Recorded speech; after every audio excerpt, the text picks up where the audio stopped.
Hai Positive People, kita melanjutkan seri pengajaran kita dalam Markus pasal 2. Kali ini kita mengambil ayat 27 sampai 28. Lalu kata Yesus kepada mereka, hari Sabat diadakan untuk manusia, bukan manusia untuk hari Sabat. Jadi anak manusia adalah juga Tuhan atas hari Sabat. Hari Sabat adalah hari perhentian. Hari Sabat dikhususkan oleh Tuhan bagi setiap manusia. Hari Sabat dimulai dari Tuhan sendiri. Bagaimana setelah dia bekerja selama 6 hari lamanya, di hari ke-7 dia beristirahat. Tuhan berhenti bekerja bukan berarti Tuhan capek, tapi Tuhan berhenti bekerja untuk memberi contoh sesuatu yang sangat penting untuk kita ikuti. Karena manusia diciptakan bukan untuk bekerja tanpa istirahat. Manusia diciptakan bukan seperti mesin. Mesin saja perlu maintenance, mesin saja perlu istirahat, mesin saja perlu servis. Apalagi kita sebagai manusia yang punya keterbatasan, kita perlu yang namanya istirahat atau sabat. Sejak manusia jatuh dalam dosa, manusia memiliki kecenderungan kerja keras. Karena manusia mencoba untuk menegakkan, memulihkan harga dirinya, martabatnya, hakikatnya, haknya, yaitu dengan bekerja keras. Nah, hari ini kita belajar makna dari hari Sabat. Yang pertama, hari Sabat adalah hari berkat. Hari Sabat diciptakan sebagai hari berkat, bukan hari hukuman. Keluaran 34 ayat 21, 6 hari lamanya engkau bekerja, tetapi pada hari ke-7 haruslah engkau berhenti. Tuhan berkata 6 hari manusia bekerja untuk mengeluarkan keringat, tapi di hari ke-7 manusia harus berhenti dan mempercayai Tuhan bekerja untuk memberkati kita. Saya teringat dalam Kejadian pasal 2, di mana betul waktu kita sabat, waktu kita rest, Tuhan bekerja. Pada waktu Adam sibuk menyelesaikan pekerjaannya dengan memberi nama-nama binatang, setelah itu dia diberi Tuhan tidurnya yang nyenyak. Dan pada waktu Adam tidur nyenyak, Tuhan memberikan keuntungan pada Adam, yaitu Tuhan membentuk seorang wanita yang kemudian dinamai dengan Hawa. Saya nggak bisa bayangkan saatnya Adam terus kerja dengan tanpa ada istirahatnya. Kapan Tuhan bisa menumbuhkan berkat? Kapan Tuhan bisa bekerja memberkati Adam? Justru dengan Adam istirahat, Adam kemudian memiliki Hawa. Weekday, waktunya kita bekerja, sedangkan weekend, waktu kita sabat, istirahat, mempercayai Tuhan untuk memberkati setiap buah pekerjaan kita. Ini adalah hukum alam, jangan dilawan. Minta maaf kalau ada orang bekerja tiap hari, menunjukkan orang tersebut tidak percaya kepada Tuhan. Dia mengandalkan kekuatan sendiri dan akhirnya tidak mengalami hal yang maksimal, tidak mengalami terobosan. Karena firman Tuhan berkata, terkutuklah orang mengandalkan kekuatan sendiri, tapi diberkatilah orang yang mengandalkan Tuhan. Jadi jangan lawan hukum yang Tuhan sudah ciptakan buat kita. Kita akan menyesal. Saya teringat dengan teman saya, ketika dia menikah dengan istrinya, sibuk terus kerja. Pas kebetulan kejadian ini di luar negeri. Karena biasa kalau kita bekerja in the weekend, gajinya bisa 1,5 kali atau sampai dengan 2 kali. Jadi dia gak mau rugi, dia kerja juga di Sabtu dan Minggu. Dan apa yang terjadi selama 99 tahun, dia kerja dan menikah tidak dikaruniakan keturunan. Waktu dia cek sama dokter, dia kaget. Nggak ada masalah di dalam kandungan istrinya, nggak ada masalah dengan benih laki-laki. Dan kemudian dia ingat firman Tuhan bahwa dia nggak menguduskan hari Sabat. Dia nggak punya waktu untuk rest. Dia terus cari uang. Dia terus ingin mencapai cita-citanya, target-targetnya. Akhirnya dia minta ampun sama Tuhan. Dan dia khususkan in the weekend dia gak kerja. Dia ambil waktu untuk bersekutu dengan Tuhan, mengambil waktu untuk menyembah Tuhan, mengenal Tuhan, membangun hubungan dengan istrinya semakin baik. Dan kemudian mengambil waktu untuk liburan di tempat di mana dia gak banyak aktivitas. Dan apa yang terjadi? Gak lama setelah itu, pulang dari liburan, Tuhan karuniakan buah hati kepada pasangan muda ini. Membuktikan bahwa Tuhan bekerja. Tuhan memberkati waktu kita istirahat, waktu kita lakukan sabat. Yang kedua, makna sabat adalah hari untuk istirahat. Kita perlu istirahat. Selain untuk memberi kesempatan Tuhan menumbuhkan apa yang sudah kita kerjakan sebelumnya, juga kita perlu istirahat untuk memulihkan kondisi kesehatan kita, untuk mengembalikan tenaga dari segala keletihan dan kepenatan kita sepanjang hari. Banyak anak-anak Tuhan yang mengalami stagnan karena mereka tidak mengikuti prinsip firman Tuhan, di mana Tuhan telah memberi teladan di hari ke-7 Tuhan istirahat, di mana pada malam hari waktunya kita rest. Siang hari waktunya kita bekerja.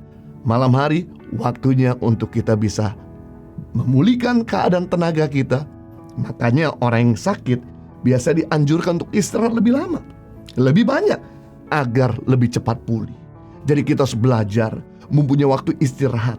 Sabat di sini bukan cuma in the weekend pada saat akhir pekan, tapi sabat di sini yang saya maksudkan juga istirahat yang kita lakukan di malam hari.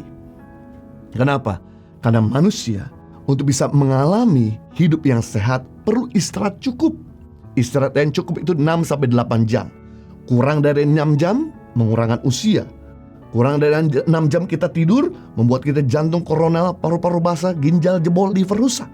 Tapi tidur lebih 8 jam mengurangkan usia dan membuat kita juga gak pintar, membuat kita gak diberkati.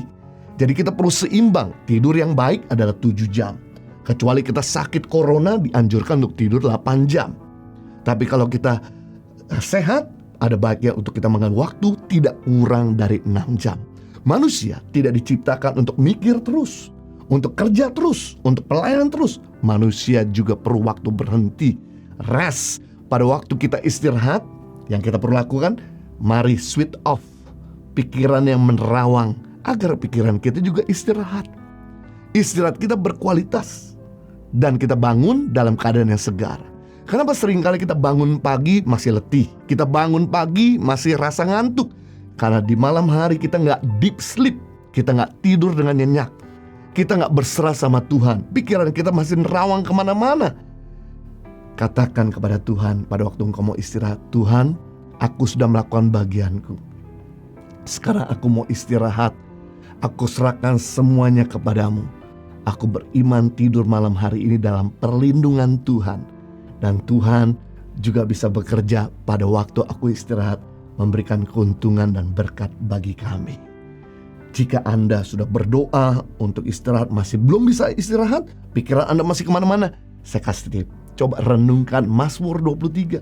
Kata demi kata, Tuhan adalah gembala yang baik. Bayangkan, Dia bukan gembala yang jahat, Dia bukan gembala yang cuek, Dia gembala yang baik, Dia gembala yang selalu mengasihi kita, Dia gembala yang selalu melindungi kita. Dan dikatakan Dia menuntun kita di padang rumput yang hijau. Bayangkan kata demi kata, Dia selalu menyediakan, Dia selalu memberikan yang terbaik. Dia memberikan pada kita ketenangan ketika kita merenungkan kata demi kata Mazmur 23. Ini akan menolong kita untuk bisa istirahat dengan berkualitas. Yang ketiga, makna dari hari Sabat. Hari untuk membangun hubungan dengan Tuhan dan keluarga. Hari untuk mempersembahkan diri kepada Tuhan. Hari untuk mengenal Dia. Hari bersatu dengan keluarga. Sekali lagi, Sabat bukan hanya waktu in the weekend, akhir pekan, tapi sore hari dan malam hari juga waktu di mana kita membangun hubungan dengan keluarga. Waktu kita dengan sengaja menyingkirkan kesibukan kita di tempat pekerjaan, pada waktu di rumah, gadget-gadget kita, dan mulai dengan sengaja membangun hubungan dengan keluarga, dengan makan malam bersama, bercanda, dengan bercerita. Inilah yang menyebabkan keluarga kita menjadi indah, memecahkan atau mencairkan kekakuan atau gap, membuat kita jadi punya hubungan dengan keluarga. Kalau kita punya hubungan itu melahirkan otoritas, maka perkataan kita didengar. Tapi kalau kita gak punya hubungan, maka apa yang kita katakan kepada istri, kepada suami, kepada anak kita, gak akan mereka dengarkan. Maka kenapa kita sakit kepala? Kenapa kita jadi kecewa? Kenapa kita jadi marah-marah? Karena mereka gak dengerin kita. Karena kita gak bangun hubungan. Makanya penting di sini untuk kita lakukan Sabat setelah kita bekerja, bangun hubungan dengan mereka. Supaya ketika kita punya hubungan, apa saja kita sampaikan, mereka akan respect dan dengerin kita. Dan yang luar biasa juga, setelah kita punya hubungan dengan keluarga, Di malam hari dengan menyingkirkan semua kesibukan kita di tempat pekerjaan dan gadget-gadget kita, kita juga mengambil waktu dengan Tuhan, dengan menyembah, dengan berdoa, dengan bersyukur kepada Tuhan, merenung firman ataupun mendengarkan daily devotion di hari ini ataupun daily devotion di hari-hari berikutnya sebelum-sebelumnya. Ini akan menolong kita untuk mengenal Tuhan lebih dalam, mengasihi Tuhan lagi, membuat kita punya hubungan yang melekat sama Tuhan, hubungan yang intim sama Tuhan. Jadi kita belajar hari ini makna hari Sabat. Yang pertama, hari Sabat adalah hari berkat. Yang kedua, hari Sabat adalah hari untuk istirahat. Yang kedua, hari Sabat hari untuk membangun hubungan dengan Tuhan dan keluarga. Orang yang punya Sabat, yang pertama, dia akan mengalami berkat Tuhan. Yang kedua, hubungannya dengan Tuhan makin dekat. Yang ketiga, hubungan dengan keluarga yang makin berkualitas. Yang keempat, kesehatan yang makin prima. Tapi orang yang tidak punya waktu Sabat, maka dia nggak mengalami terobosan, nggak mengalami anugerah Tuhan. Yang kedua, hubungan dengan Tuhan makin jauh. Yang ketiga, hubungan dengan keluarga yang makin gak berkualitas. Yang keempat, kesehatannya pun makin memburuk. Jadi kita belajar hari ini bagaimana kita membangun hubungan sama Tuhan, membangun hubungan sama keluarga, dan juga punya me time untuk kita bisa istirahat, sehingga membuat kita bisa menciptakan terobosan yang besar dan dahsyat. Live a better life. God bless you.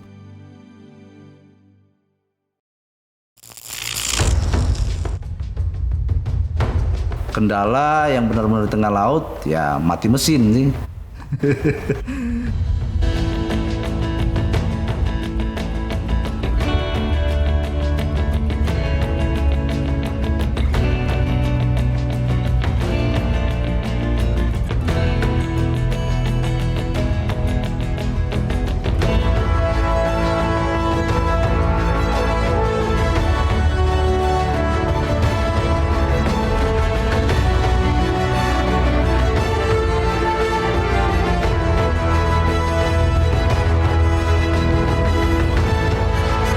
Suka duka, perjuangan guru tangan pengharapan dalam membangun pendidikan di pedalaman Indonesia.